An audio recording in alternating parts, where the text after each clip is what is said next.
అంబేద్కర్ గారు చెప్పినట్లు రాజకీయ ప్రజాస్వామ్యం సామాజిక ప్రజాస్వామ్యంగా మారనంత కాలం స్వాతంత్రానికి అర్థం లేదు. అంతరాలు లేని సమాజం కోసం మా ప్రభుత్వం నిరంతరం కృషి చేస్తుంది. షెడ్యూల్డ్ కులాలు, షెడ్యూల్డ్ తెగలకు సామాజిక న్యాయం చేయాలనేది మా ప్రభుత్వం ముఖ్య ఉద్దేశం. వసతి పాఠశాలలు, నైపుణ్యాభివృద్ధి కార్యక్రమాల ద్వారా షెడ్యూల్డ్ కులాలు, షెడ్యూల్డ్ తెగలకు ఉద్యోగ అవకాశాలు కల్పించడానికి కృషి చేస్తున్నాం. 368 కోట్ల 27 లక్షల రూపాయల అంచనా వ్యయంతో 910 ఎస్సీ కమ్యూనిటీ హాళ్లు, అంబేద్కర్ భవనాలు, విగ్రహాలు మంజూరు చేశాం. ఎస్సీ ఎస్టీ సప్లాన్ చట్టం అమలును సంపూర్ణంగా అమలు చేయడానికి మా ప్రభుత్వం కృతనిశ్చయంతో ఉంది.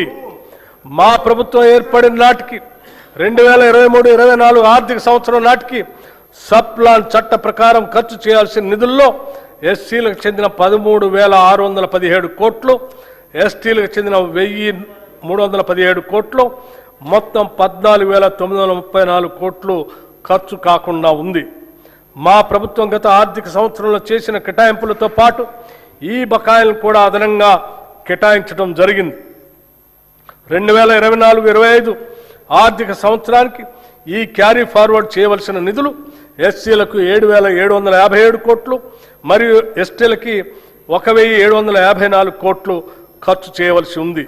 వాటిని మేము 2026-27 ఆర్థిక సంవత్సరంలో కేటాయించాల్సిన మొత్తానికి అదనంగా 2024-25 ఆర్థిక సంవత్సరానికి చెందిన బకాయిలు కూడా కేటాయిస్తున్నాం. హైదరాబాద్ లోయర్ ట్యాంక్ బండ్ వద్ద కొత్తగా డాక్టర్ బిఆర్ అంబేద్కర్ నాలెడ్జ్ టవర్ని నిర్మిస్తున్నాం. అదేవిధంగా నింబోలి అడ్డా, కాచిగూడలో బాబు జగ్జీవన్ రామ్ పేరుతో నూతన వసతి గృహాన్ని నిర్మిస్తాం. గిరిజనాభివృద్ధి, సమాజ అభివృద్ధి అంటే కేవలం పట్టణాభివృద్ధి కాదు. అడవుల్లో నివసించే గిరిజనులు కూడా సమానంగా అభివృద్ధి చెందాలి. గిరిజన అభివృద్ధి కోసం మా ప్రభుత్వం కట్టుబడి ఉంది. ములుగు జిల్లాలో Sammakka Saralamma central tribal university స్థాపన, వివిధ గిరిజన వర్గాల అభ్యున్నతి కోసం 3 ప్రత్యేక కార్పొరేషన్ల ఏర్పాటు, జీసీసీ గిరి బ్రాండ్ ఉత్పత్తుల ప్రోత్సాహం, గిరిజన గ్రామాల్లో ఆదివాసీ సేవా కేంద్రాల ఏర్పాటుకు ప్రణాళికలు సిద్ధం చేస్తున్నాం. గిరిజనులు సేకరించే అటవీ ఉత్పత్తులకు న్యాయమైన ధరలు కల్పించడం ద్వారా తెలంగాణ గిరిజన సహకార సంస్థ వారి జీవనోపాధి అవకాశాలని మెరుగుపరుస్తుంది. ఈ బడ్జెట్లో షెడ్యూల్డ్ కులాల సంక్షేమానికి 11,784 కోట్ల రూపాయలు, షెడ్యూల్డ్ తెగల సంక్షేమానికి 7,937 కోట్ల రూపాయలు ప్రతిపాదిస్తున్నాం.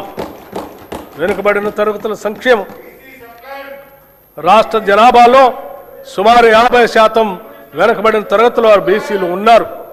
రాష్ట్ర అభివృద్ధిలో వారి కీలక పాత్రను గుర్తించిన ప్రభుత్వం విద్య, నైపుణ్యాభివృద్ధి, పారిశ్రామిక సాధికారిత, గ్లోబల్ అవకాశాలు, సాంప్రదాయ వృత్తుల రక్షణకు గౌరవం కల్పిస్తూ భద్రతతో కూడిన జీవనాన్ని అందిస్తుంది.